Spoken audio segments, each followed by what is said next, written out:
Continuando as bem-aventuranças. Ontem nós trabalhamos Mateus capítulo 5, verso 9. Hoje, na sequência, estudaremos Mateus capítulo 5, de 10 a 12. Bem-aventurados os perseguidos por causa da justiça, porque deles é o reino dos céus.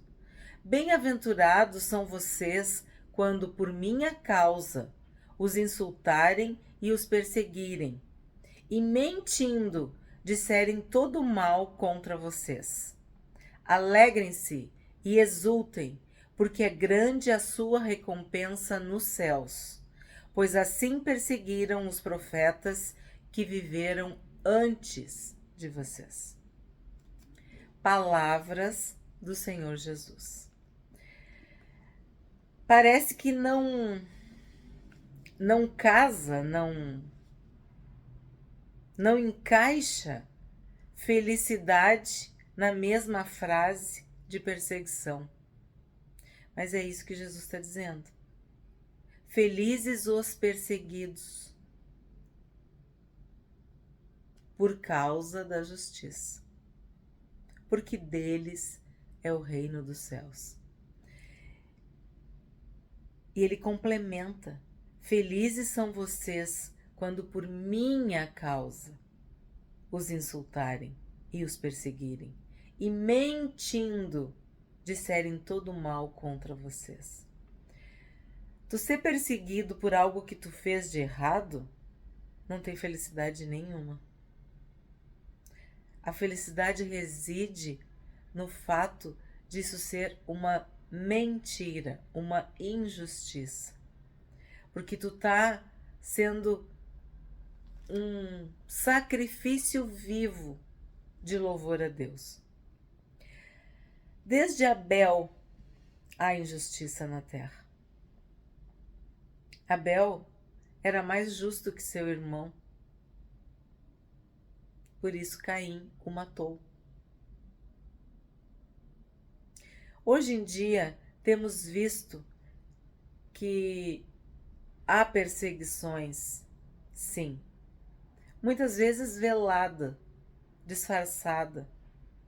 Até aqui na rede social, até aqui no YouTube, tem coisas que eu não posso falar. Tem palavras que diminuem o alcance do vídeo, que o algoritmo reconhece como tema sensível.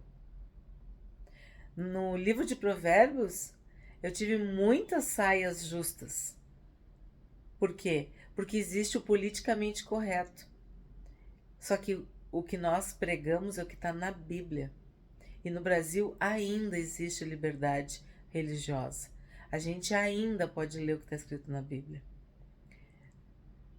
E devemos lutar para que haja essa liberdade.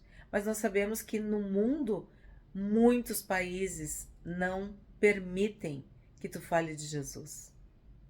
Existem países em que se tu falar de Jesus, tu vai ser preso, torturado, deserdado. Tu vai ser expulso. Toda a punição que tu pode imaginar existe para os cristãos. E quem mais é esmagado, oprimido e morto no mundo são os cristãos, por causa da sua fé. Como nós experimentamos a liberdade, parece que isso é tão distante. Não, no dia de hoje aconteceu isso. Existem muitos grupos que defendem os cristãos perseguidos. Mas nesse texto está falando por causa da justiça. Quem é a nossa justiça? É o Senhor Jesus. Ele se fez a nossa justiça. Então, quando a gente fala de Jesus e a gente for perseguido, é essa perseguição que vai nos acrescentar uma recompensa nos céus. E Jesus é bem claro, ó, quando ele diz, por minha causa. Não é por nada que tu fez ou que tu falou. Não. É porque tu pregou o evangelho. É porque tu falou do Senhor Jesus.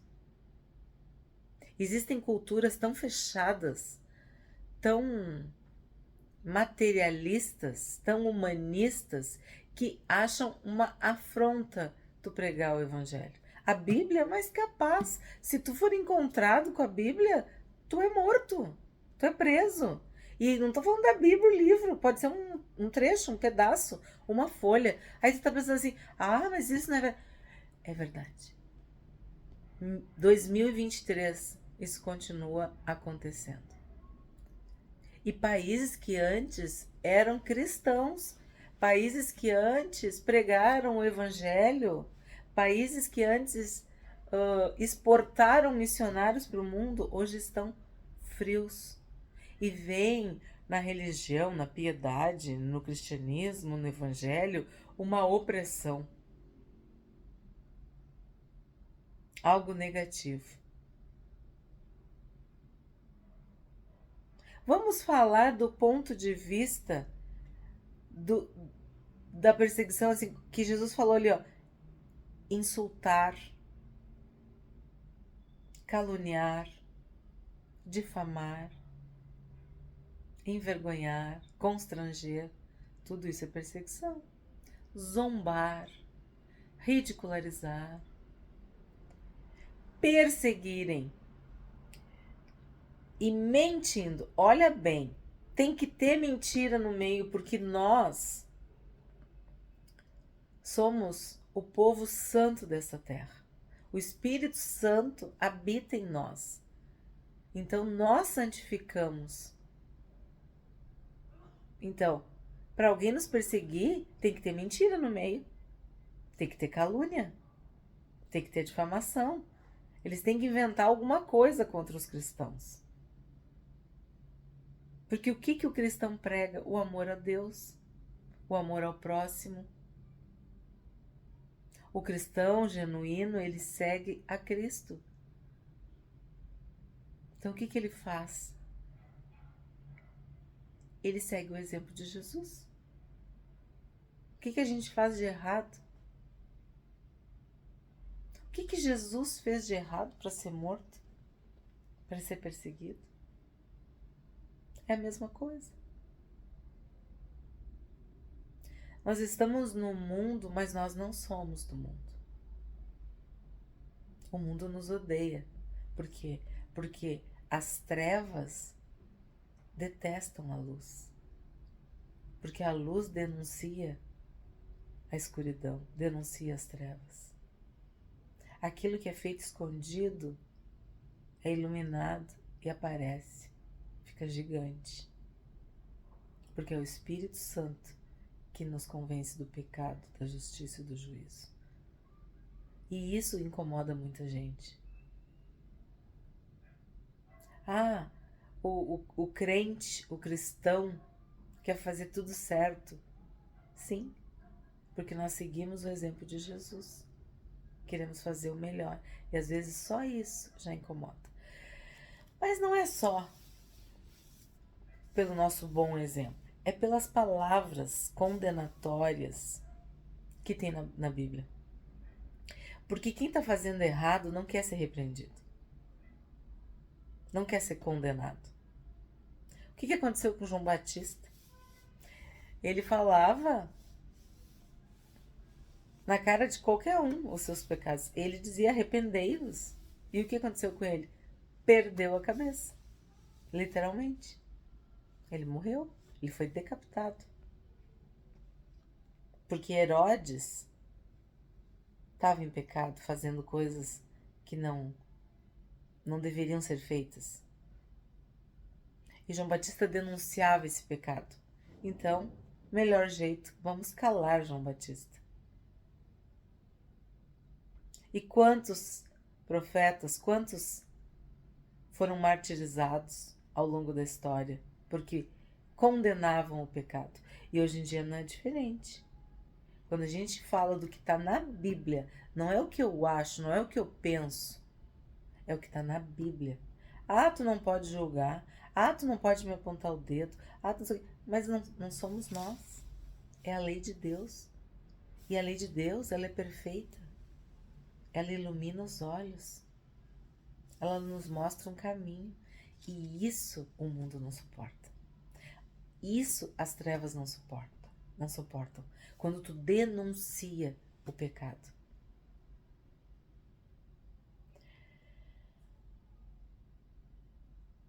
Qual é a nossa parte? Alegrem-se e exultem, porque é grande a sua recompensa nos céus. Aí eu lembro de Estevão, que foi o primeiro mártir do Evangelho, o primeiro mártir da igreja, depois de Jesus, é claro. O que ele fez de mal? O que ele fez de errado? Nada.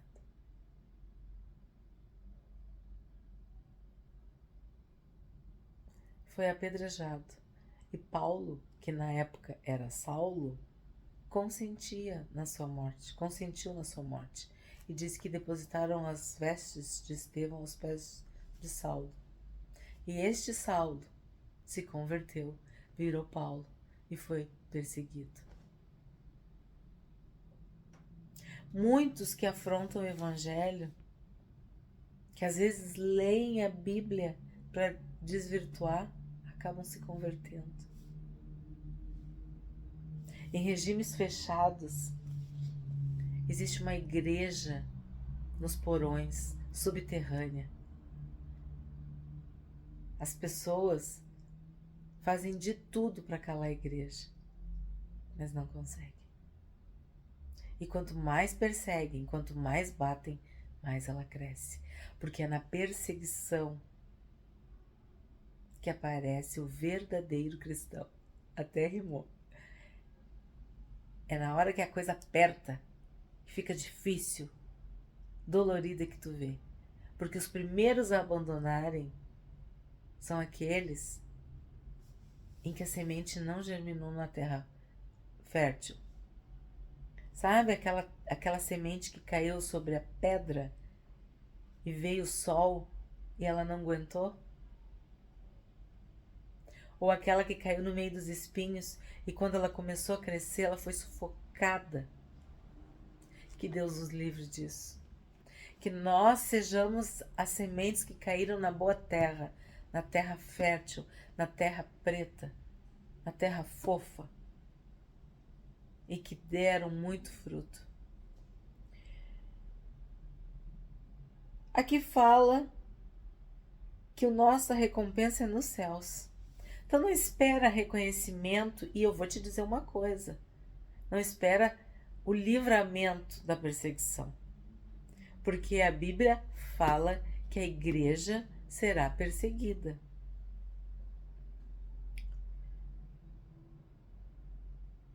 Mas é grande a sua recompensa nos céus. Isso aqui é o tal do galardão que se fala tanto. Tu tá te sacrificando aqui por causa de uma recompensa eterna nos céus. E Jesus diz que os profetas também foram perseguidos. Pedro fala que quando começar a acontecer com a gente não se surpreenda, porque isso acontece com todos os cristãos no mundo. Porque se Jesus foi perseguido, os seus discípulos também o serão. E aí tu para pra pensar, mas como que eu vou ser feliz? Essa felicidade vem de dever cumprido, de saber que tá fazendo tudo certo, de saber que tu tá compartilhando dos sofrimentos de Cristo para que haja salvação, para que haja cura, libertação, santificação, para que haja luz no mundo. Não é porque os cristãos são masoquistas. Não é isso. É uma honra servir a Cristo. E se isso significar ser perseguido. Glória a Deus.